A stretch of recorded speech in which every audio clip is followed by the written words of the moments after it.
Hello, my name is Emily, as you may or may not know, and today we are going to be talking about wedding culture. Pretend that there's a ring right here. Having a wedding can be extremely taxing, emotionally and financially. So we are going to be talking about some things that are a factor in both of these categories. There are honestly so many components of a wedding that rack up the cost. It would be very difficult to include them all into one singular video. I mean, if I went into depth about each factor, I would be sitting here so long I would develop a sacral wound. But we are going to talk about some of the things that make weddings so expensive and how a lot of these things are born out of societal expectation rather than necessity.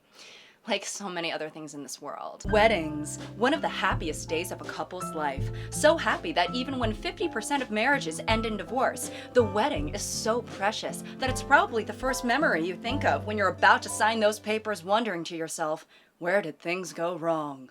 You think about the moment that you said, I do, all of those long walks on the beach, all of the HelloFresh meals that you devoured together, but now that you're single, more HelloFresh for you! Huzzah! There are a lot of things that might prevent you from cooking at home. For example, making the effort to do that time-consuming grocery run when you already have a ton of other things on your plate, no pun intended. Maybe it's because even when you do go grocery shopping, a lot of the ingredients just spoil in the fridge before you're able to use them again. I fear that I have been a victim of that situation.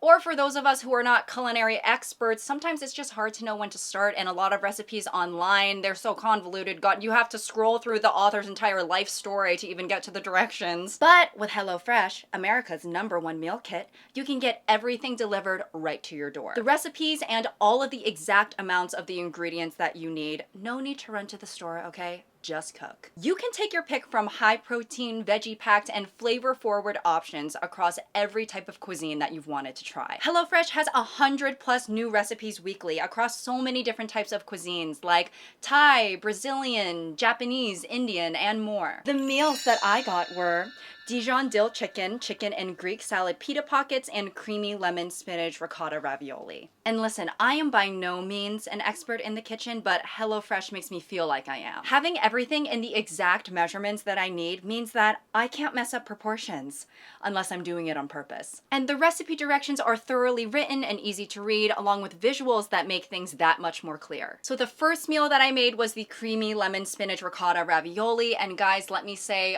for you girls who are on the go, this was so fast to make, and I actually can't believe how good it tasted considering how fast I made it. The cleanup for this meal was also pretty minimal, which, God, I love in a meal when I don't have to do a ton of dishes by the end of it. My girlfriend and I also had a HelloFresh dinner date the other night, and we made the Dijon dill chicken, and God, I love dill. It was so good. It was the perfect meal to accompany us while we were watching TV. So if you want to start cooking some delicious meals, make sure to use my code NOTEVENFM at HelloFresh.com to get 10 free meals plus shipping. So make sure to click the link below or use the code NOTEVENFM at HelloFresh.com. Free meals are applied as a discount on your first box. New or returning subscribers only, varies by plan. That is code NOTEVENFM at HelloFresh.com. Anyways, now getting back to the video, getting married can be seen as a sort of rite of passage for many long-term couples, right? The act of marriage is very ingrained into our society. And when something is ingrained into society, you can bet both your ass cheeks and the taint that with capitalism, profit will be involved. In a world where spending a lot of money on your partner can be correlated to how much you love them or how much you value them, that idea in combination with the sacredness of a wedding, right. That means that in the name of love, your wallet is going to be coughing up more dough than Pillsbury. TheKnot.com conducted a survey of over 10,400 couples married in 2025 and found that within that sample size, the average cost for a wedding was $34,200. $34,200. Couples with budgets from $0 to $15,000 spend $8,900 on average. And I know that this is all just a range, but the thought of having a $0 budget wedding, I can't even have a $0 budget day. Couples with budgets from $15,000 to $40,000 spent $26,400 on average. Couples with a budget of over $40,000 spent $70,300 on average. And this is just for the wedding. Not even counting the engagement rings, the dress, the bridal showers, none of that other shit, okay? So this really goes to show that marriage is not only a commitment to the one that you love, but also a commitment to debt. Now, besides the actual wedding, I want to talk about the catalyst. Okay, the first domino to fall before the rest, the engagement ring. Now, even if you have the simplest proposal ever and you don't do an entire, bat mitzvah bust down, bat mitzvah? I'm thinking about like a grand gesture, right? You could have it be very bare bones, very minimalist. It's just you and that goddamn knee, the person you're proposing to, and the ring. And even though that's only 3 things, the ring alone is going to cost so much that proposing, it's going to be a pricey endeavor. A traditional rule of thumb for how much you're supposed to spend on an engagement ring is putting aside 3 months' salary. And then whatever amount that is allocated towards buying the ring. Now, that's a pretty outdated rule. It's something that originated in the 1930s during the Great Depression. According to the knot.com, probably will be referencing them a few times, during the Great Depression, the diamond industry was struggling to sell products due to the financial strain U.S. citizens faced. As the leading diamond retailer at the time, De Beers, launched a marketing campaign that aimed to increase the sale of diamond engagement rings. It's important to note that up until this point, diamond rings were not the norm for engagement jewelry. To change this narrative and improve their business profit, De Beers campaign claimed that diamond engagement rings were a true symbol of love and that buyers should commit 1 month of their salary to the purchase. According to the American Gem Society, this ad campaign increased diamond sales by 50%. By the end of the 20th century, about 80% of engagement rings included diamonds. This marketing campaign lasted through the years, and by the 1980s, the number was upped by 2 months, which eventually turned into 3 months worth of your salary. It is honestly fascinating to me that this marketing tactic worked. People around here are broke as hell. Can't afford food, can hardly afford shelter, they're not buying our diamonds. Well, you know what? What if we tell them, I know that you're suffering, but this diamond costs an entire month's salary. Do you want it now? And then they did.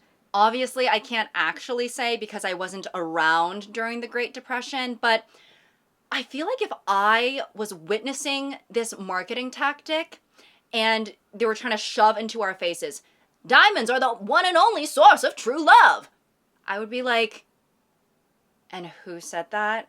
I think you just made that up. And secondly, even if I believed that to be true, we're in the Great Depression.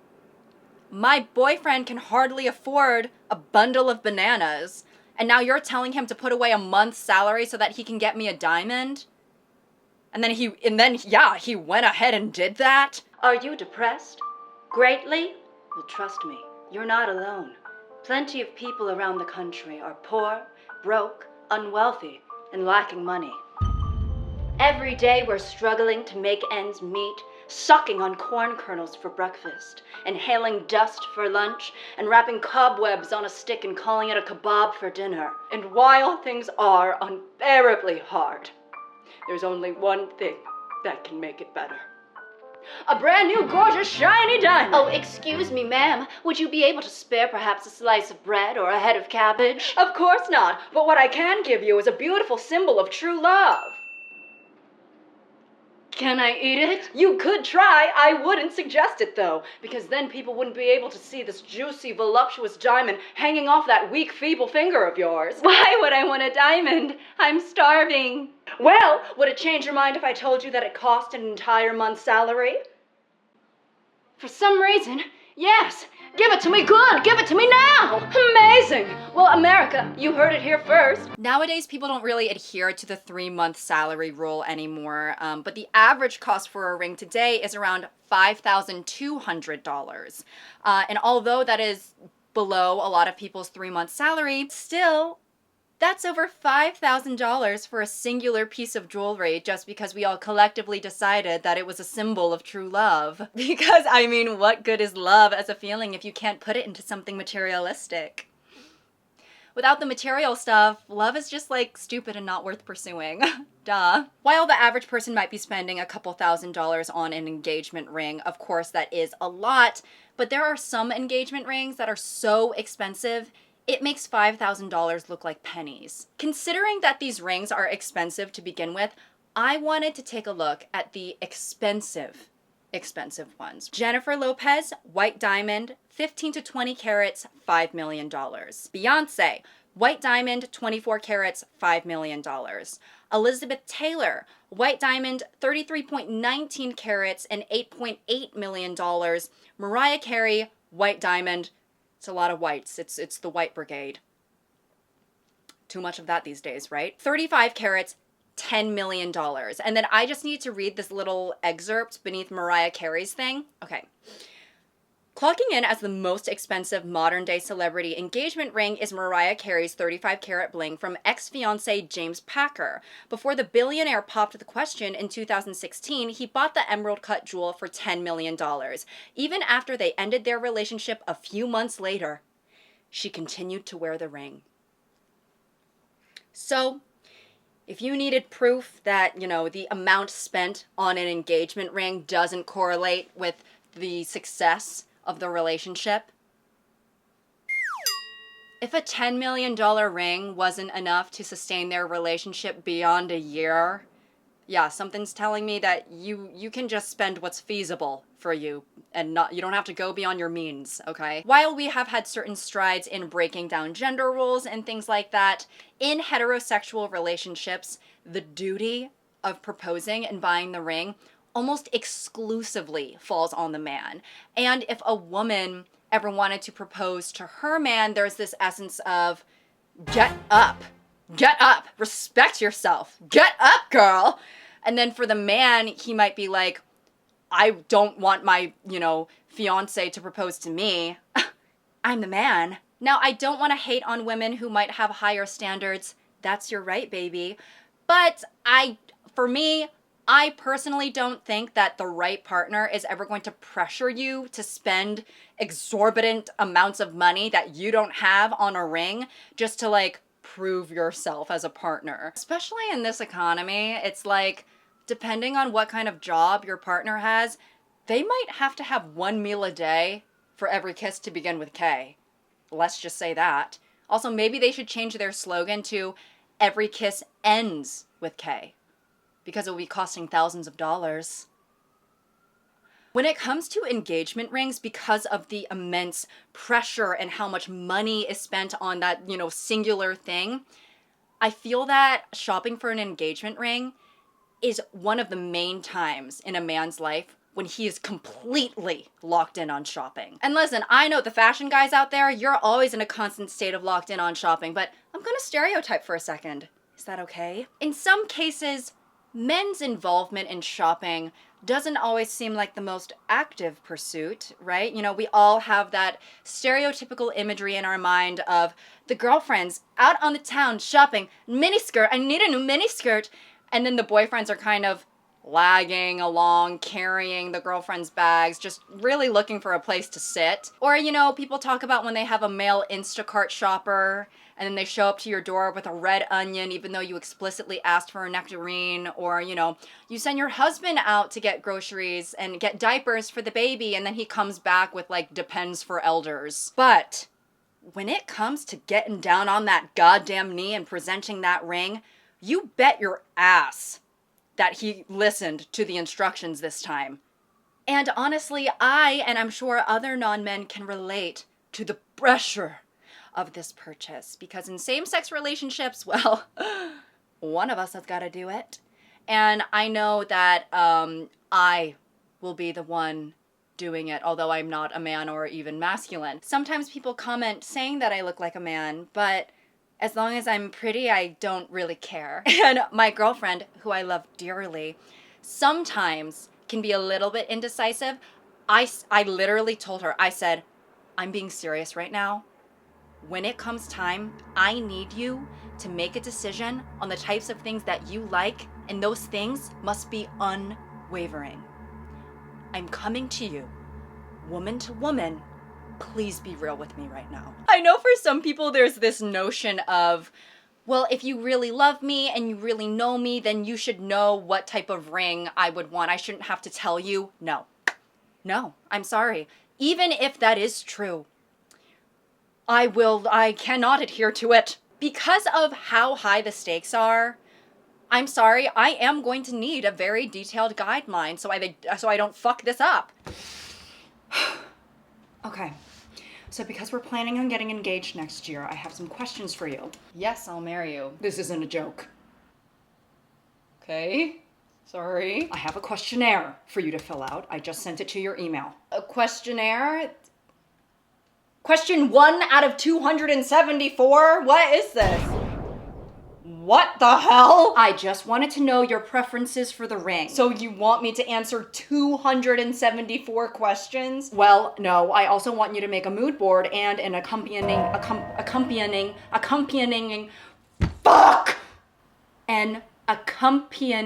a supplementary playlist for the vibe of the ring. What? Why are you... This question says, if you were in a fire and could only save an emerald cut diamond ring, a pear cut diamond ring, or a small scared child, which would you choose? Well, obviously the child. Okay. Sue me. I just put that option there because if you saved one of the rings over the child, that would have meant that you really, really like that ring. You, actually need to relax. Another pricey part of the wedding process is finding the perfect dress. For the bride, your wedding day is supposed to be one of the days that you feel most beautiful. You aren't just a bride, but a princess. This is your day. And the groom is also there. While nowadays wedding dresses are typically thought of as one of the fanciest pieces of clothing that a woman can own, wedding dresses being extravagant and white was not always the standard. In fact, according to almanac.com, brides hardly ever bought a wedding dress, opting simply for their best outfit instead. However, in the year 1840, Little Miss Trendsetter Queen Victoria got married to Prince Albert in a beautiful white dress, and she seems to be considered the main catalyst for the tradition that we see today. To think that in a certain point in time, people were getting married and thinking to themselves, let me just see what I have in my closet. I mean, that is so far gone from where we are now. If I told my friends that I was getting married and then they asked me, what does your dress look like? And then I just pull out a sundress that I thrifted from Buffalo Exchange, there's about to be a harmony of, huh? Presently, there is an entire industry dedicated to wedding dresses alone. According to Globe Newswire, the wedding wear market was worth $13.22 billion in 2025 and is expected to reach $17.11 billion by 2030. This much money is being made off of a component of one day. Wedding dresses can vary greatly in price. Some people are able to get their wedding dress for less than $1,000, and then other people are spending upwards of tens of thousands of dollars. But no matter how much money you're spending, for many brides, the pressure is on. Your wedding is supposedly one of the best and most memorable times in your life. So if there was any time to lock in and serve to the max, by God, it's now. Women are taking supplements to make sure that they're having clear skin beforehand. They are going on strict diets to assure that they can fit into their dresses. In fact, the stakes can feel so high when you're searching for the perfect wedding dress that there was even a reality show based off of these experiences. I'm sure many of you have heard of it. Say Yes to the Dress. This show is actually still running with a whopping 23 seasons and several international spin-offs. The program's longevity and success just really goes to show that the hunt for the perfect wedding dress can be a very intensive endeavor. It's ridiculous. I find it hard to believe that after the 15, 20 dresses that I've pulled for her, that she's not managed to find one dress. At this point, it kind of makes me feel like there's something else going on. I'm just old school like that. That's why you stuck me in that horrible dress. What did your bridesmaid's dress look like in Laura's wedding? It was bad. It was bad. It looked like my grandma's curtains. The girls were actually trying to be supportive of this yellow dress, and all the bride is doing is being nasty. I'm starting to think that the dress isn't here, and this dress doesn't compare. It has a flower on it. I'm depressed. I mean, the show would not be nearly as successful if all of the brides were just very lax about the process. Coming up next on Say Yes to the Dress, more drama than ever before. So unfortunately, we were not able to find the exact lace pattern that you wanted with the sweetheart neckline. Oh, okay.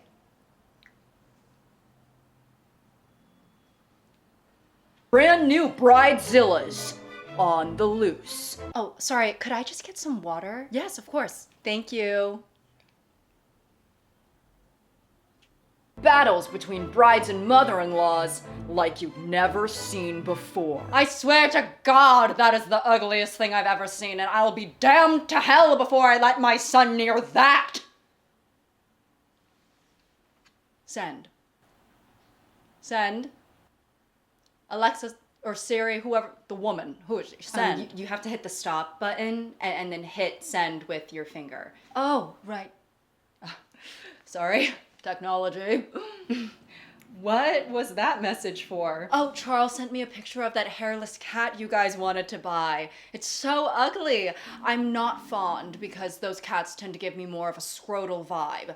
But your dress looks fantastic. And this is just me adding my own anecdote, but I'm actually going to be a maid of honor soon for my best friend from high school. And we actually went to Kleinfeld's for one of her dress fittings, which is the shop that Say Yes to the Dress takes place at. Now, I have never seen this show. I honestly do not know a lot about the bridal world. I kind of never thought about marriage. It wasn't particularly a goal of mine. So when I saw this place, I didn't know, I wasn't in the know. So I walked in and I was like, is this normal?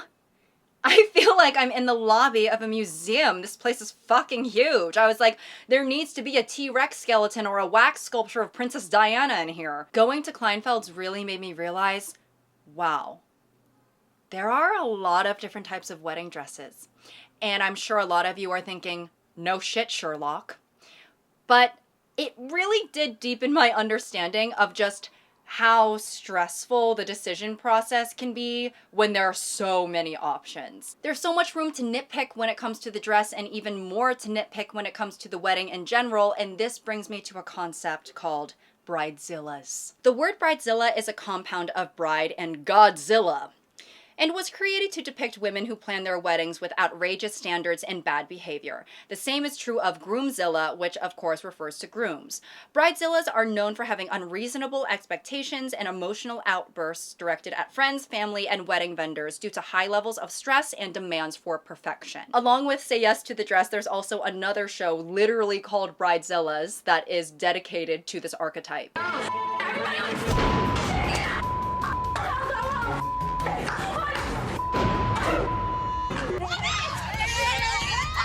My dress is the most important thing about my wedding. There's no boobs. I look like a boy. There's nothing there. Mom, your dress is white.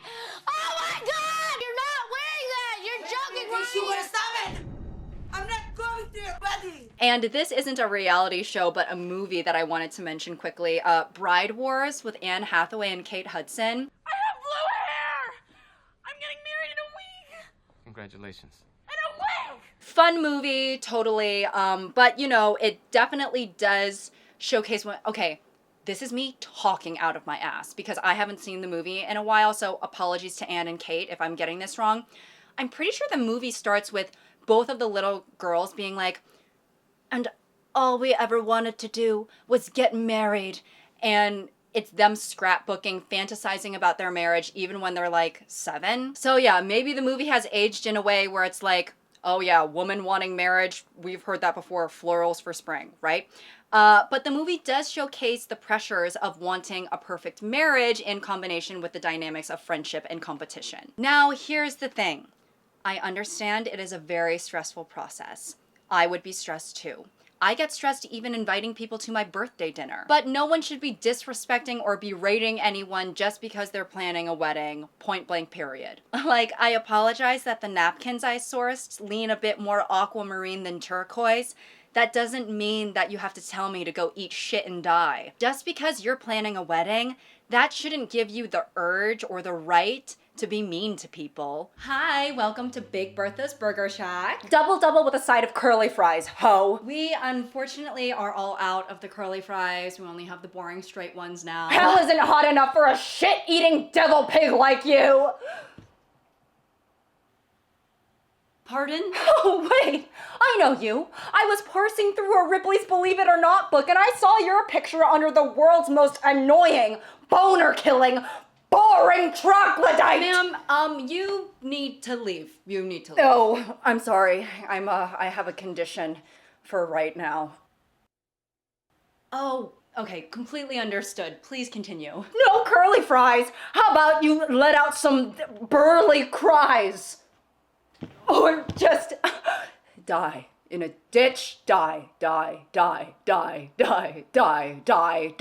don't mean to interrupt your flow, but did you want to like actually order something or? However, when we think about how much we have conditioned people, mostly women, into thinking that their wedding has to be this perfect day and all of the costs that come with perfection, it's like, yeah, no wonder these women are a little high strung. And mind you, for a long time, we have been telling women that getting married is their purpose. It is their number one achievement it is their number two achievement in life before the number one, blur that out, becoming a mother. And while a lot of people have evolved past the idea that marriage and motherhood is the only ideal path for women, what has stayed pretty stagnant is that your wedding is supposed to be one of the happiest days of your life. And you know, most people go into their wedding hoping that it's the only one they're going to have.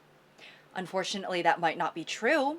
But I can't imagine many people are going into their weddings thinking, you know, oh, well, if this one isn't up to par, then I'll just make sure that the next one is. Okay, so some bad news. The wedding planner told me that the lilac sheer tablecloth accents you wanted, they are out of stock. So, oh, that's okay, babe. I'll just get them for my next wedding. What's that supposed to mean? What? What do you mean your next wedding? Oh, no, I don't mean it like that. I just mean that I'll probably have another one because this one won't last forever.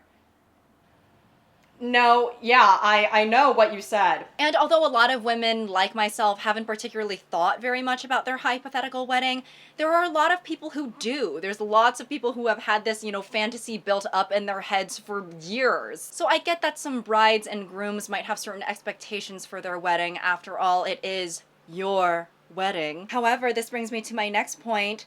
You and your partner can spend whatever amount of money you guys mutually agreed upon for your wedding.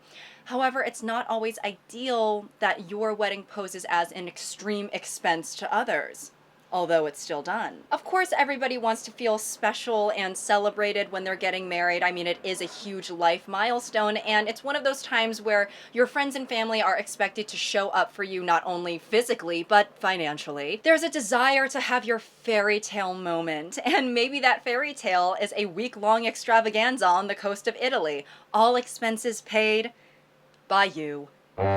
We've talked about some wedding expenses on behalf of the couple, but there's a lot of expenses even just to go to the wedding. An article on CNN titled, "Weddings Have Long Been Expensive. Now Guests Are Paying Too." The author talks about the increase in wedding costs for everybody involved.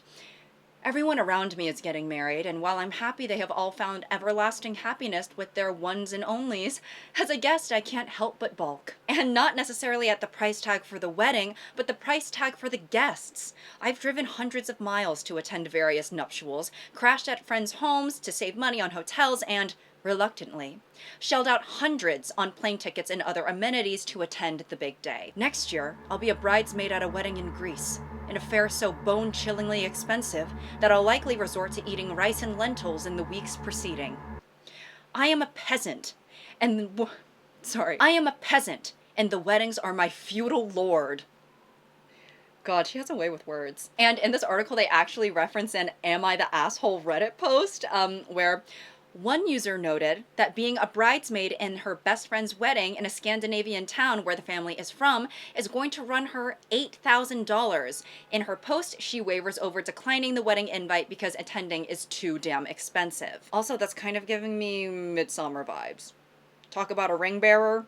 Oh yeah, he's about to be inside that bear. Couples are feeling the strain too. Some have charged their guests for tickets to their wedding. Others have set up crowdsourced funds instead of having a registry to help finance the event. Imagine having to buy tickets to your friend's wedding. And I got general admission too. Now, I kind of didn't know how much it costs to be a bridesmaid or groomsman until very recently. I'm not gonna lie, I was very naive in that regard. In a way, for a long time, wedding culture to me was like the super volcano in Yellowstone, where it's like, I know it exists, and I know that it's going to affect me one day, but I don't know when, and it might be sooner rather than later. Bridesmaids' costs vary widely depending on the wedding style, location, and the couple's expectations. On average, being a bridesmaid in 2025 can cost anywhere from $1,200 to $2,000, according to recent reports. Sorry, that just, whew. And that number can climb quickly based on other factors, if it's a destination wedding, a patched bachelorette weekend, etc. Some of these expenses include bridesmaids' dresses and alterations, shoes and accessories, hair and makeup, travel and accommodations, bachelorette party, bridal shower, and on top of all that, gifts for the couple. And again, this all depends on the details of the wedding, but it seems that the groomsmen are also often spending over $1,000 on each wedding as well, although probably less than women, but still a lot. I don't know. Maybe this is because, you know, getting married was never like a big thought of mine, and acts of service is pretty low on my love languages list in terms of like giving and receiving. So for me, the thought of each of my close friends spending from $1 to $2,000 on me actually makes me quite uncomfortable. I know that this is probably my own issue, but I do struggle to ask people for things and will go out of my way to do things myself so I don't have to inconvenience others. And in this weird way, in my mind, it's like trying not to inconvenience others is my act of service in this way that kind of doesn't make sense. But does anyone know what I'm talking about? Does any other hyper independent girlies know what I'm talking about? But that's also kind of more on behalf of myself, and that's not to say that I wouldn't be willing to do it for others. I mean, I'm going to be in 2 weddings this upcoming year, and I'm more than ready to spend money on those friends. But you know, at the same time, we can't pretend like weddings don't ask a lot of the people involved sometimes, especially in this financial state of the world. And you know what? Here's the thing about the stage of life that I'm in. I'm actually one of the lucky ones.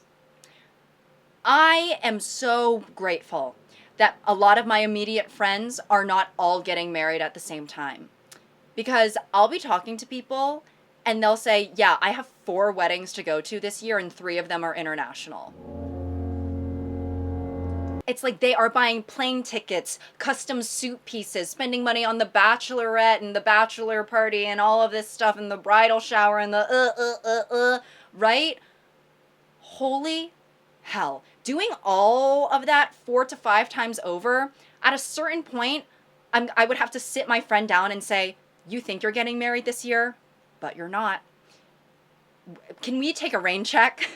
On behalf of me, not a part of the couple at all, we need to take a rain check. Considering how expensive it can be to be in one singular wedding, having multiple weddings to attend within a short amount of time, that'll be enough to put you in a financial crisis. All right, now welcome to Women in Late 20s Needing Financial Support group. Now, this is a safe space, so please feel as free and loose to share as little or as much as you want. I'll go first. Okay, perfect. Here is the speaking buck. Don't worry, it's not real, so it's not to taunt you. Thank you. Well, I am currently afflicted with a shopping addiction. I've had to bury my credit card in a secret garden, but I just keep getting new ones because they make it really, really easy to get a new one. Thanks.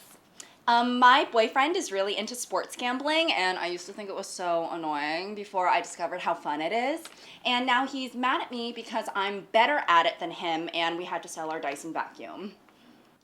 How does that make you better at gambling? Just in the sense that I'm doing it a lot more than him. Right.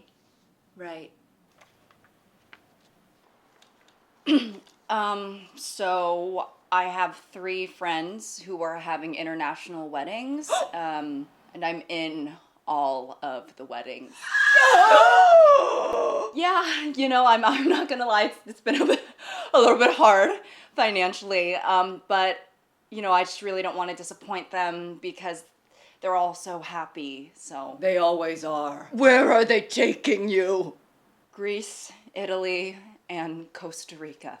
That sounds beautiful, but at the same time, I'm so sorry. With multiple day bridal showers taking place in Cancun, Vegas, and don't say it, Miami. Beloved, I'm saying this with sincerity in my heart. You're fucked. Now, although weddings are expensive to attend, there's a little something that makes it all worth it for many, many people. And that is not showing up to show love and support to the couple, but showing up to an open bar and getting piss drunk. Getting free drinks and having an excuse to have fun and get drunk seems to be a pretty big part of wedding culture, so much so that for many people, having an open bar at your wedding seems standard. While planning a wedding, obviously the couple wants to also prioritize the experience of their guests, and having an open bar can definitely elevate the experience of the guests and lessen their financial burden, although it adds a lot onto the couple's financial burden. The cost of an open bar depends on how many drinks you want available and how many people you're supplying for, but according to Zola.com, bar services average $5,541 nationally, with most couples spending $4,400 to $6,600, representing about 11% of their total wedding budget. So Miss Alki is taking up a lot of the costs we see. Now, I don't really drink, and my girlfriend and my friends, honestly, we don't really drink, so I think that I don't think my head would be in the guillotine if I didn't have an open bar at my wedding. However, for some people, if you decide not to have an open bar at your wedding, it'll be like, what's that movie, Ready or Not, where they kind of like trap you in a mansion and try to hunt you and kill you. There are some people whose social lives do heavily involve drinking, and for those people, well, if you decide not to have an open bar, your guests might be like, okay, so is there no ring either? Is the bride not going to be wearing white? Sorry guys, it's so fucking hot in here, it's getting a little bit ridiculous. I was thinking about this debacle, right? And something that came up into my mind that wasn't even financial, but just thinking about whether or not you want a bunch of overly drunk people stumbling around your celebration of love.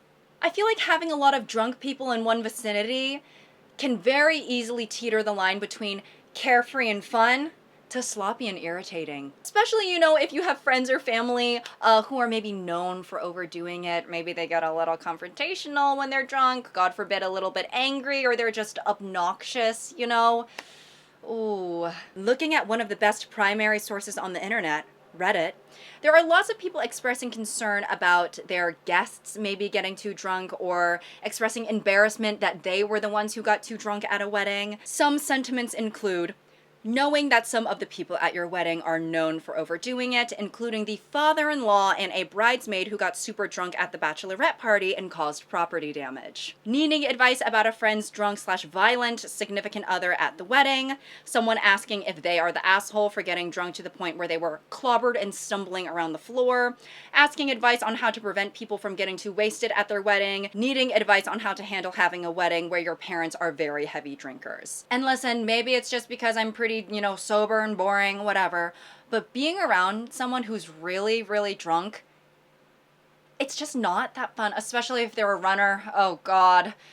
I'm not even gonna get into the story. Let's just say it involves escorting someone to an Uber, seeing that they'd left, going back to the club, and then me turning around and seeing them right behind me. I said, huh? Person got out of the Uber and sprinted back to the club. Huh? And specifically for weddings, I've heard anecdotes of people having to, babysit the person or people who are too drunk, and that's just not fun. That's not something you want to worry about at your wedding. And it can be a hard balance because I'm guessing every wedding isn't like chock full of alcoholics. I don't know. I haven't done a census, but my guess is that there would maybe be around like 1 to 4 actual problem guests. And it's like, you don't want to not have an open bar just because there are a few people who might overdo it. It's like it's that feeling of when one kid in the class won't shut the fuck up, so then the whole classroom, there's no pizza party for anyone. So it's like, how do you account for these people who might be posing a little bit of an issue later on in the night? It's just a bit burdensome to think about, especially on your special day. And welcome back to Dolphin Reservoir. So, you're at your wedding. You're enjoying your first slow dance with your newlywed, one of the happiest memories of your life, when all of a sudden you see your uncle stumbling across the dance floor and incoherently yelling at the DJ in an attempt to get them to play Sweet Caroline. Everyone wants an excuse to binge drink, and your wedding is no exception, but no one wants to be a babysitter at their own wedding when they should be the leader of a conga line that's lasting a little bit too long and you're having a hard time making it fizzle out. I'm intrigued. That is why you need an alcoholic wedding sitter. The wedding sitter is an alcoholic? Not quite, I didn't ask. Alcoholic wedding sitters is a service with designated experts within the realm of supervision of drunk people, specifically for your special day. Let's hear a little bit more about it.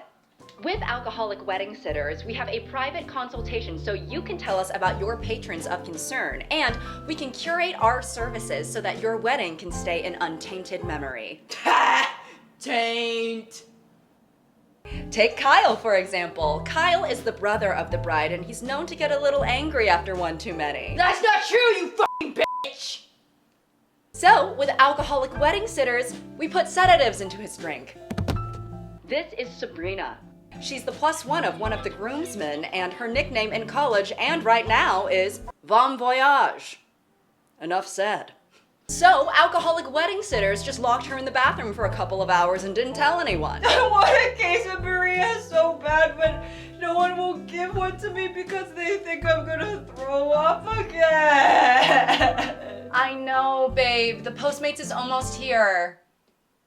Okay, the last thing that I want to talk about is the expectation of the groom to cry upon seeing the bride. Now, with the way that traditional weddings are, I feel like there's this notion that the bride is kind of the star of the show, right?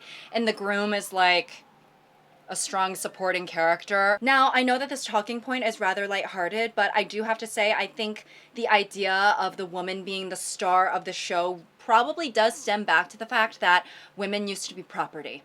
I know, vibe killer. But historically, a large part of weddings is this sort of passing off of the woman from her father to her husband. Like, she's cattle. You know, when a woman is being primarily seen as property as opposed to a person, it gives me the same vibe as, okay, well, when you go to the car show, the star of the show is the cars, not the people buying the car. You know, traditionally, the father of the bride walks her down the aisle and there's a literal transfer of the woman to, you know, her new owner, the husband.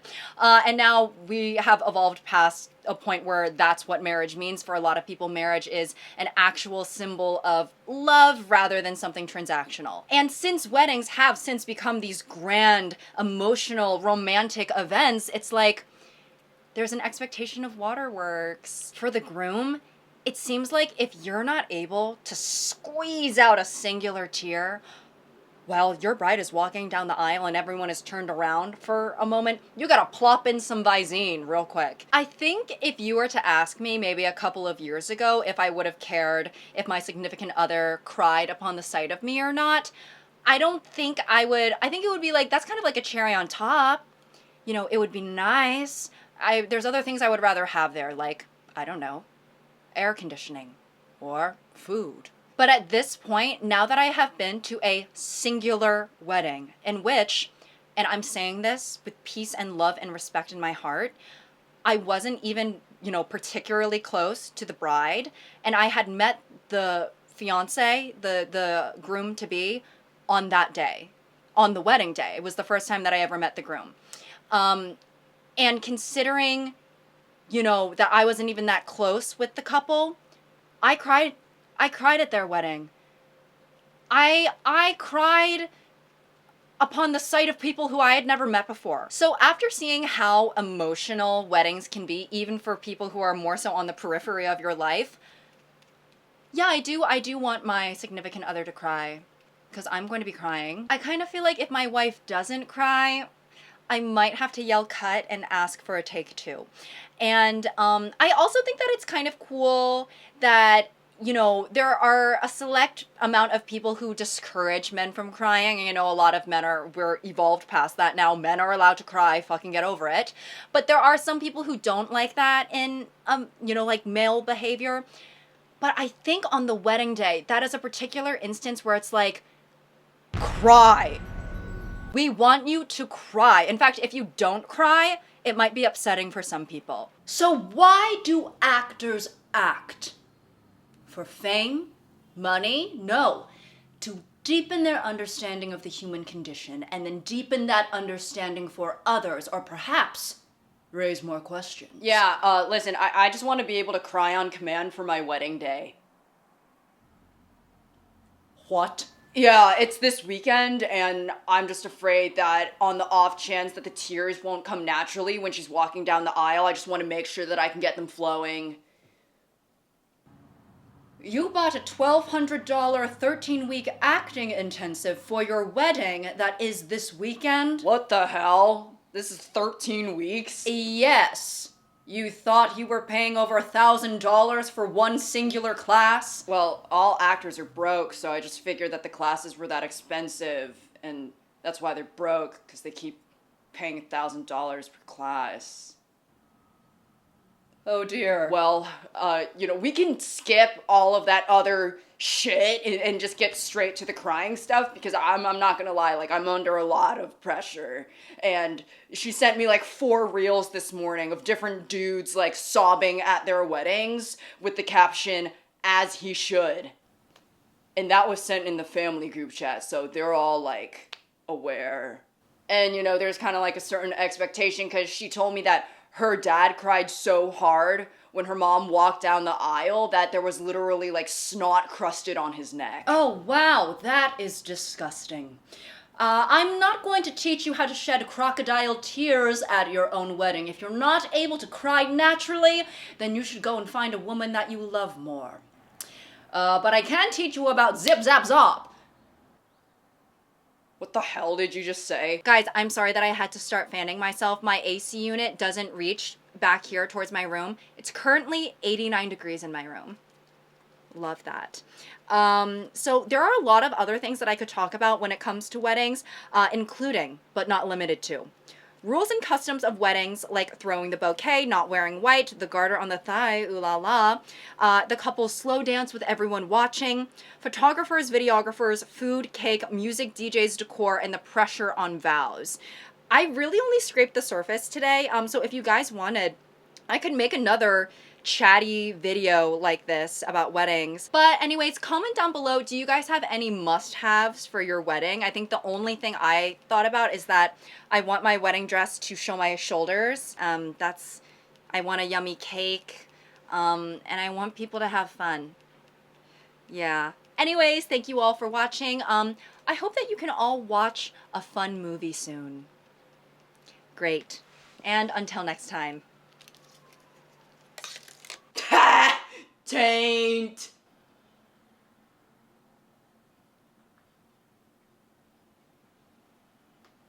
That's not true, you